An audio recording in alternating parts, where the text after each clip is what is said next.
Hello friends, good morning. আজ হচ্ছে মঙ্গলবার আর এখন সময় হয়েছে ওই সকাল 9:30। তাতানের বাবা তাতানকে স্কুলে দিয়ে এসে এখানে বসেছে, কিছুক্ষণ রেস্ট নেবে, খাবে, তারপর বেরিয়ে যাবে।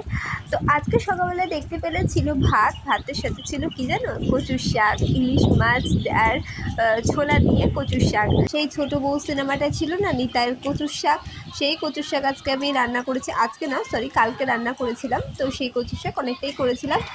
তো তাড়াতাড়ি বাবার জন্য আমি কিছুটা রেখে দিয়েছিলাম। তো কচু শাক যখনই আমি রান্না করি তখনই আমার ওই সিনেমাটার কথা মনে পড়ে, আর এই সিনেমাটা আমি এই কচু শাক খেতে খেতে করি। যদিও গতকাল সোমবার ছিল, আমি কচু শাকটা খেতে পারিনি, তার জন্য আজকে আমি খাবো।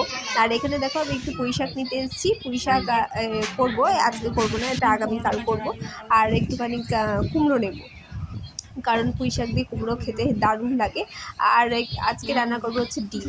আর আমাদের বাড়িতে না মঙ্গলবার, শনিবার এই সমস্ত বার না আমি এখনো পর্যন্ত পালন করি না। আর আমি ঠিক করেছি একটু যখন আমার বয়স হবে, একটু যখন বয়সে চলে যাব, তখন আমি শনিবার, মঙ্গলবার মানে যে সমস্ত জিনিস হয় সেগুলো পালন করব। আর এখন আমি পালন করতে পারি না, কারণ আমার বাচ্চা ছোট, এদিক ওদিক আমাকে যেতে হয়, প্রায়ই এ বাড়ি ও বাড়ি আমাকে যেতে হয়। তারপরে নানা রকম অকেশন হয়তো দেখা গেল শনি মঙ্গলবারেই পড়েছে, আমার ছেলে মেয়ের বার্থডে শনি মঙ্গলবারেই পড়েছে, তখন কি করে হবে? তখন তো আর সবাইকে বলতে পারবো না যে দেখো আমার মঙ্গলবারে নিরামিষ করব, সেই সমস্ত তো আর হবে না। তার জন্য আমি এখন ওই সমস্ত জিনিস পালন করি না। নেবো, লঙ্কার গুঁড়ো নেবো, একটা করে বলতে। আর মামামকে না আমি বাজারে যাওয়ার আগে ঘুম পাড়িয়ে রেখে তারপরে গিয়েছিলাম। আর তারপরে এসে দেখি মামাম জেগে রয়েছে, ওর বাবা ছিল, কোনো অসুবিধা ছিল না। আর মামাম একটু কান্না করছিল বলে ওর বাবা কী করেছে, ওর বাবা ওকে দেখে ভেঙাতে শুরু করেছে। আর সেই এমন কান্না করে, মানে কান্নার অ্যাক্টিং করেছে ওর বাবা, যে পাশের বাড়ির জেঠিমা চলে এসেছে যে কি হলো জানতে। এবার এত জোরে মানে আওয়াজ পেয়েছে, ভেবেছে মানে আমি আমি তো বাড়িতে সবসময় একা থাকি, তার জন্য সবসময় ওরা একটুখানি খোঁজ খবর নেয় যে আমি কী করছি না করছি, বাচ্চা দুটো কী করছে না করছে। আর এরকম কান্নাকাটির আওয়াজ শুনে মানে আমাকে বলছে কী হলো তোমাদের, তোমার কী হলো সেটা বলো। আমি বলছি না জেঠিমা, কিছু হয়নি, ওর বাবা একটু মেয়েকে নিয়ে একটু মানে ভেঙাচ্ছে মেয়েকে, তার জন্য এরকম আওয়াজ করছে। তো বলছে আমার, বলছে আমার তো মানে বুককে ধকপক করছে যে তোমাদের কি হলো সেটা। আমি বলছি না না, কিছু হয়নি। তারপর ওর বাবাকে আমি বারণ করলাম যে এই সমস্ত জিনিস করো না। সেই ছোটোবেলায় রাখাল ছেলের গল্পটা মনে আছে তো, বাঘ বাঘ বলে রোজ বাঘ বাঘ বলতো, লাস্টে যখন বাঘ এলো তখন আর কিছু, তখন আর কেউ এলো না, সেরকম হয়ে যাবে। রোজ এরকম যদি আওয়াজ করো তাহলে যদি সত্যি সত্যি আমার কোনো বিপদ আপদ হয় তাহলে আর কেউ আসবে না। তো ওর বাবা তারপরে আর ওইরকম আর করেনি। যাই হোক, আর এখানে দেখো ওর বাবা চলে যাওয়ার পর আমি মামাকে একটু নিয়ে খেলা করছিলাম। একটু খেলা না করলে মেয়েটার মন মেজাজ ভালো থাকে না।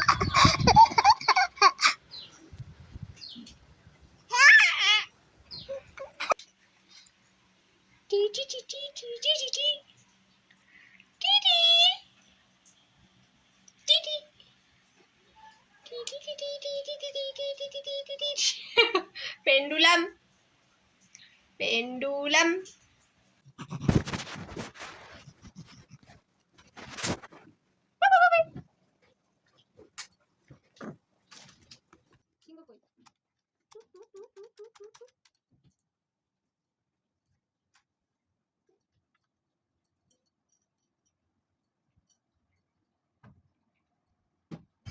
সমস্ত রান্নাবান্না করে আমি চলে এসেছি তাতইকে নিয়ে একটুখানি। আর তাতইকে আজকে একটুখানি মানে গা হাত পায়ে জল দিয়ে দিয়েছি, মাথা তেল টেল দিয়ে গায়ে হাতে জল দিয়ে দিয়েছি, কারণ ওকে মাথা ভিজিয়ে চান করেনি, ওর একটু ঠান্ডা লেগেছে, একটু শরীর টরীর একটু ম্যাজ ম্যাজ করছে। তাই সেজন্য আমাকে ছাড়তেও চাইছে না, ওই জন্য একটু খেলনা টেলনা দিয়ে বসিয়ে দিয়েছি, কারণ ওই খেলনা ফেলা না দিয়ে বসালে না ও কিছুতেই বসতে চায় না। আর সেই জন্য একটু মনটাকে ভুলিয়ে রাখতে হয়, নাহলে সবসময় কোলে নিয়ে কোনো কাজ করা যায় বলো?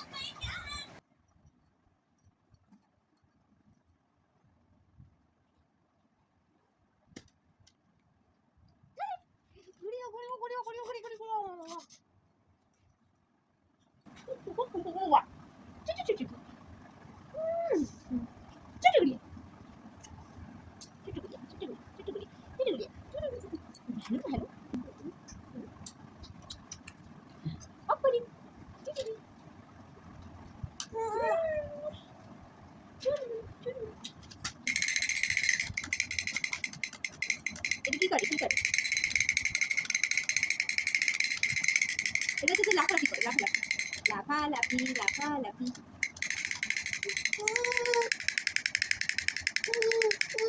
ভালো লাগছে না?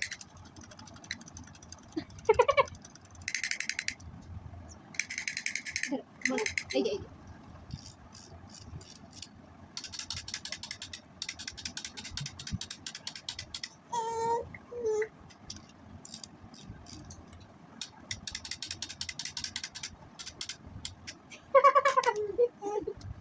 এটা চিঙ্গো চিঙ্গো চিঙ্গো চিঙ্গো চিঙ্গো চিঙ্গো চিঙ্গো চিঙ্গো চিঙ্গো চিঙ্গো। আছে আছে আছে চিঙ্গো আছে চিঙ্গো চিঙ্গো।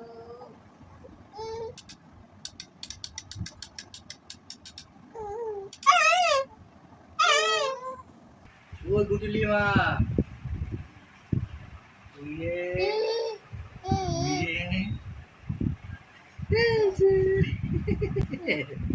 এই গু আসো আসো আসো বলুন, ডাকো আসো।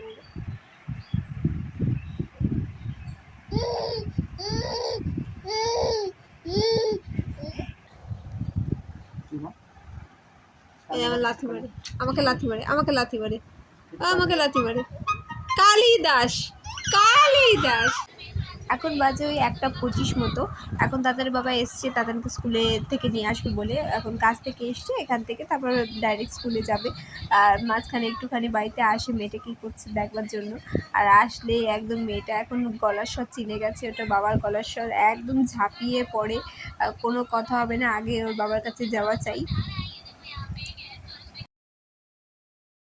কি শুয়ে দিছি ভালো লাগে না? হুম দিদি ভালো লাগে না?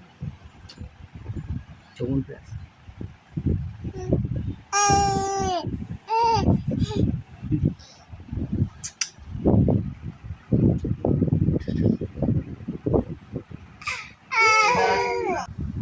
দাঁড়াও কিছু, তুমি খাবে, তুমি খাবে?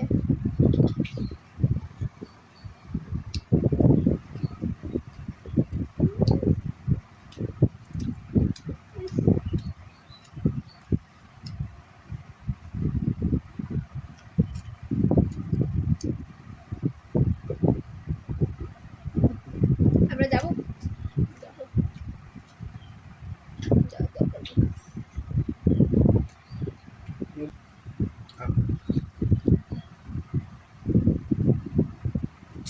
চুলটারে।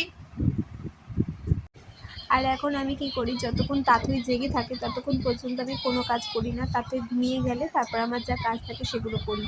কারণ তাতুই এখন একটু একটু করে এগোতে শিখছে, একটু হামাগুড়ি দিতে শিখছে, একটু উঠতে শিখছে। তাই ওকে সামনে রেখে যদি কোনো কাজ থাকে সেগুলো করতে পারি, কিন্তু ওকে রেখে আমি বাইরে কিছু করতে পারি না। আগে কী হতো, শুইয়ে রাখলে তাও একটা জায়গায় শুয়ে থাকতো, চুপচাপ বসে থাকতো, কিছু খেলনা দিয়ে রাখলে খেলতো। কিন্তু এখন কি হয়, এখন ও এগোনোর চেষ্টা করে, সেজন্য ওকে যতক্ষণ ও জেগে থাকে কোনো কাজই হয় না। আর ওর বাবার যখন আসে তখন ওর বাবার কাছে দিয়ে তারপর আমি সমস্ত কাজকর্ম করি। সেজন্য না এখন আমার ঘর দোর এখন মানে ছড়ানো ছিটানোই থাকে। আমি এখন জানি যে এই টাইমটা এরকমই, কারণ যতই তুমি যাই করো না কেন ঘর দোর তোমার ছিটানোই থাকবে। তার থেকে ভালো ছেলেমেয়েগুলো বড় হোক, তারপরে বড় হয়ে যাওয়ার পরে যা তখন তো অঢেল সময় থাকবে, তখন না হয় মনের মতো করে ঘরটাও গুছাতে পারবো। আর দেখো তাতান চলে এসেছে। আর তাতান না প্রত্যেকদিন স্কুল থেকে আসার সময় আমার জন্য এরকম একটা ছোটো ছোটো চিরকুট বানিয়ে নিয়ে আসে। চিরকুটের মধ্যে আমার নাম থাকে, আর আমার যে অত বড় নামটা ওর মুখস্থ হয়ে গেছে সেটাই আমার পক্ষে অনেক। শুধু আমার না, মানে আমাদের 4 জনের নাম, ওর বাবার, ওর বোনের আর আমার। আর ওর বোনের নামটা আর ওর নামটা বিশাল বড় রেলগাড়ির মতো আমি রেখেছি। সেই রেলগাড়ির মতো নামটাও মুখস্থ, ওর বাবার ফোন নাম্বারও মুখস্থ। আর প্রত্যেক দিন এরকম চিরকুট বানিয়ে বানিয়ে নিয়ে আমার জন্য আসবে। শুধু আমার জন্য না, ওর বাবার জন্য আনে, ওর বোনের জন্য আনে, এরকম ছোটো ছোটো লাভ দিয়ে। তারপরে আর এই দেখো স্কুলের টিফিন অর্ধেক খাইনি, এটা হচ্ছে আমার প্রসাদ, আমার বাবার প্রসাদ। আর মানে তাতানের স্কুলের টিফিনে যদি কোনো কিছু উচ্ছিষ্ট থাকে সেটা খেতে আমার ভীষণ ভালো লাগে। আমার শুধু না, আমার মায়েরও ছোটোবেলায় দেখতাম আমি যদি টিফিনে কোনো কিছু রেখে দিতাম তাহলে আমার মাও সেগুলো খুব বড় তৃপ্তি করে খেত। যতটুকুই হোক একটুখানি, মানে চাউমিন, একটু রুটি, এই সমস্ত জিনিস বড় তৃপ্তি করে খেত। সবসময় ভালো লাগে না। এ দেখো কি নিয়েছি দেখবে, এই দেখো বাবুই পাখির বাসা। এটা কি বলো তো, এটা হচ্ছে বাবুই পাখির বাসা। আমাদের এখানে দুটো বাড়ি আছে, সেই বাড়ির নারকেল গাছে বাবুই পাখি প্রচুর বাসা করে রেখেছে। যখনই কোনো বৃষ্টি বাদলা হয়, যখনই ঝড়টা ওঠে, তখনই একটা একটা করে বাসাগুলো পড়ে, আর বাসা পড়া দেখলেই আমি নিয়ে চলে আসি। আজকেও তেমনি দেখো এই বাসাটা পড়েছিল, আমি নিয়ে এসেছি আর তাতানকে দিয়েছি। আমার কাছে ক্লে ছিল, তাই তাতানকে বলেছি যে তুমি একটু পাখি বানাও। মানে এর আগেও আমি অনেকবার বাসাগুলো নিয়ে আসার চেষ্টা করেছি, মানে পাখি বানানোর চেষ্টা করেছি, কিন্তু হয়নি। তো এবার আমি তাতানকে বললাম যে তুমি তাহলে বাসাটা বানাও, আমি তোমার টানিয়ে দেবো। দেখো কি বানিয়ে দিয়েছি, কি সুন্দর লাগছে দেখো। আবার আর সন্ধ্যাবেলা তাতানকে আমি একটু হরলিক্স আর একটু বিস্কুট দিয়েছিলাম খেতে, কারণ ওর খুব খিদে পেয়েছিল। আর একটু পরে তো ভাত টাত দেবই, কারণ এখন অলরেডি বাজে 8টা, আর এখন 8টার সময় যদি ভাত খাই তাহলে রাত্রে একটু খিদে পেয়ে যাবে। তার জন্য এখন আমি ওকে একটু হরলিক্স আর বিস্কুট দিয়েছি। ও ওদিকে খাক, আর আমি এদিকে একটুখানি আমার ফ্রিজটা একটু পরিষ্কার করব, কারণ ফ্রিজটা প্রচুর নোংরা আছে। উপরে হাবড়া জাবড়া যা কিছু সব কিছু ফ্রিজের মধ্যেই মানে রাখা হয়। সেজন্য আর ফ্রিজটাও খুব মানে বড় একজনের, কি বলবো, একজনের স্মৃতি বলতে পারো। ফ্রিজটা আমাকে যে দিয়েছিল সে আজ আর পৃথিবীতে নেই, আর তাই জন্য এটাকে একটু যত্নে রাখার চেষ্টা করতে হবে, কারণ মানে তার হাত থেকে আমি আর এই জিনিসগুলো কোনো দিন পাবো না।